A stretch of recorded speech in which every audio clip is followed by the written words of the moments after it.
that was something special you did out there tonight. Did you even just when predicting this fight or envisioning it think you could end it like that? There was a lot of things going through my head for this fight. I took him very, very serious. Like I said, he's one of the best wrestlers in the division. And people really thought he could beat Khabib in the future. So I took it like it was a championship fight. I hurt my ankle about 2 weeks ago, getting ready for this one. And I was telling my coach, I'm like, if I'm going to throw a kick, it's going to be the left kick. It's going to be the hurt ankle because I was having trouble pivoting off of it. So when he started dipping his head a little bit, I was like, all right, it's time. Let me break out this bad boy. Do you feel like the honest statement tonight? Yeah, of course. Coming back down to the lightweight division, a lot of people forgot. They wrote me out of the top 5, and I had to make sure I reminded them who's here and who's the real future of this division.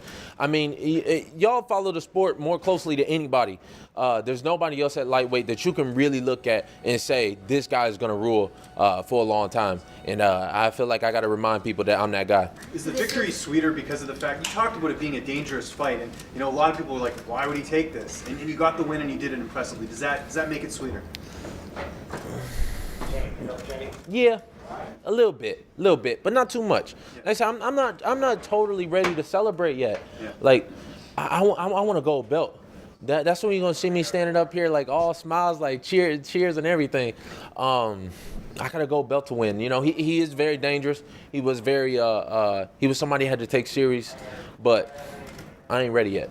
We heard that Firas Zahabi was sort of running a little bit late. They closed off one of the tunnels. What exactly happened there? Did you think at one point that maybe he wasn't going to be in your corner? Yeah, I mean, they was bringing the president in, so they made sure to we was all on lockdown. It took us maybe an hour and a half to go a mile to get here, and he got caught in that whirlwind. But that didn't break. I honestly didn't even think about it. It didn't break my focus at all. I just remembered everything that he said to me, and even throughout the warm up, he wasn't there for the warm up. But I made sure to keep all the stuff that we worked for these past 6 weeks in training camp. I made sure that I was going to do him proud. How much of a difference was it having him in the corner as the fight was actually playing out? It was a big difference. There's been a void in my training since the passing of Robert Fawless. I felt like I didn't have that guy who could speak to me. And the last fight that I really felt like he was there was for the Barboza fight.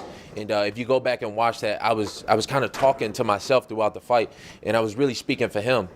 And in this fight, I didn't have to do that. There was no chatter going on.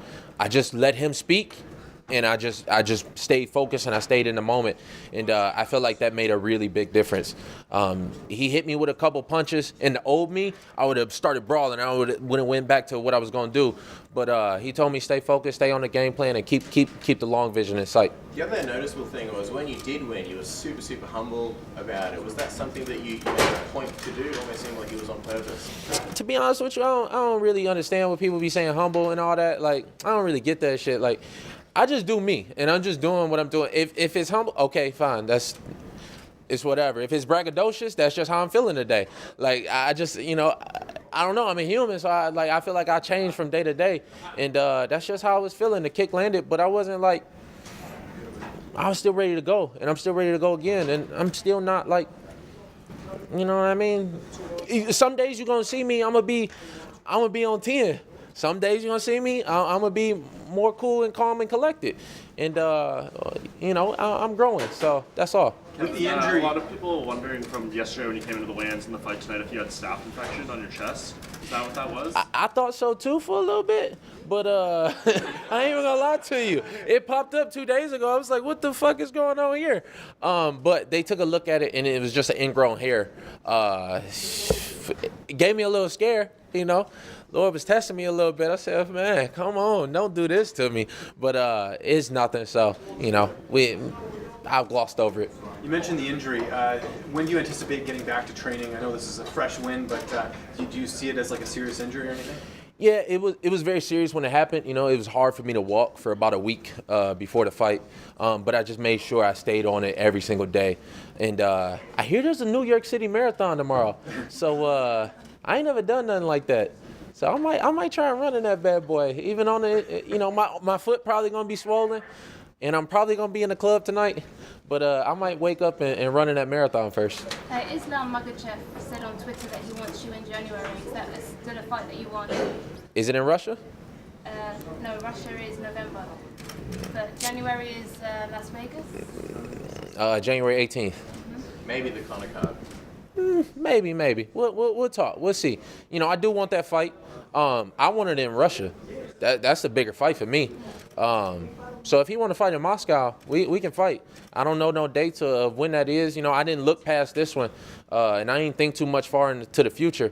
But yeah, sure, that's a fight. That's a fight I'm definitely interested in, and that's another fight that's gonna remind people again, and remind myself again. I don't really give a fuck what nobody else think, but remind myself again that I'm here and I'm here to stay. Would you be ready to go in January if that's something that you both wanted to decide to do? Honestly, I'm ready to go in December. You know, I know they got another pay-per-view coming up then in Vegas. I might be looking at that, but you know, your boy getting a little name on them, so they would like to pick and choose, and you know, they don't like to put too many headliners on one card. So we'll have to see. We'll have to see. Gregor Gillespie here in New York, and you say you want to fight Makhachev in Russia. Yeah. Is it important for you to be the away fighter, or is it like you like that extra challenge, or why is that? Yeah, I just I don't know. Yeah, I guess I do. I like the challenge. You know, this is how my career has been. You know, I always feel like I fight with my back against the wall, and that's gonna be another one. You know, in Russia, it's a big moment, so I feel like I'm gonna rise to that occasion. If we gotta fight somewhere else, cool. But if it's my pick, like let's do it where you want to do it, and see what you got. Kevin, I'm sure the feeling of getting a knockout like that is probably something you probably couldn't even describe. How do you go forward and make sure you don't fall in love with that and like trying to recreate that and stick to what your strengths are? Yeah, each fight is different. You know, I've knocked out plenty of people before. You know, just not in the UFC yet. You know, I'm just now barely starting to scratch the surface and barely starting to show people what I can really do. And that's just now coming out into the octagon. I've been doing this shit for years and years and years. But, you know, I'm only 27 years old. I got a lot of fights in the UFC, but people ain't really seen me fight yet. And I feel like as my career keeps going forward and as it keeps going on, I'm gonna keep showing new shit, and you're gonna be like, damn, I didn't know you could even do that. But just wait on it. Is that it's coming. something the rest of the division should be worried about? I mean, you do have, it feels like you've had a long story already in the UFC, but as you said, you're still only 27. I'm just getting started. It ain't even been it's been a long story. It's been a lot of years, but I'm barely even getting started. No major surgeries, no nothing. That's why I say you look at this division. After Khabib and Tony fight, who you gonna have them fight? You Gaethje? I mean, and then are you really giving them a shot? Come on, like I'm here to show that it's gonna be me. I'm the one, you know, and I ain't even gotta prove it. Like I go out there and I'm gonna just do it. Kevin, just two for me. You asked for that Gregor Gillespie fight, now Islam Makhachev. Both supremely talented guys, but perhaps not the elite in terms of establishment. They haven't quite fought the top guys. Is any of that sort of a conscious decision to give yourself some more time to work with Firas and get that groove before you dive into the really deep end of lightweight? You know, no, these guys are supremely talented. This is lightweight. The top 20 guys could all be top 5. You know, they just, these rankings, I don't really pay too close attention to it. I'm looking at who is that guy that the real people know is next up. You know, you ask anybody who's seen Islam fight or seen him train or anything, and they say, oh yeah, that guy has real potential and he can really fight. So that's a fight that really interests me. And I don't really care too much who's the biggest or who's got the biggest name value and all that. I should probably. It'd probably be smarter for me to take tune-up fights and shit like that. But no, I want a guy on his up and up. I want a guy trying to make a name off me. When I fight that guy, I want that to be his best day. And then I want to see what he can do. And getting an emphatic finish like this, was it sort of confirmation that this new relationship with Firas is going to work for you moving forward? I think so. I knew it before the fight even happened. You know, you can't see the future or nothing, but I knew going up there already had made me a better fighter. And I feel like he's got the right style. His cerebral approach to it. I'm already like rah rah rah, and I'm already like I've already got the explosiveness. I got the ability and everything. But his technical approach to it, his focus to it, I felt like made me a better fighter regardless of how tonight went. And it's going to be something in the future too. Kevin, when you made weight at 155, one of the moments that stood out to me was as soon as they announced the weight, you smirked. You had this big smirk on your face. What was that all about? Yeah, because people kind of wrote it off. People thought I was going to have a hard time with it. I stayed focused even through the weight cut. And I tried to use my experience through it. It's been a while since I made that weight. And there was a lot of people had questions about it. So then when I did it and did it kind of, easy, I was like, all right, well, just wait on it. Y'all wait on it. This is just one step.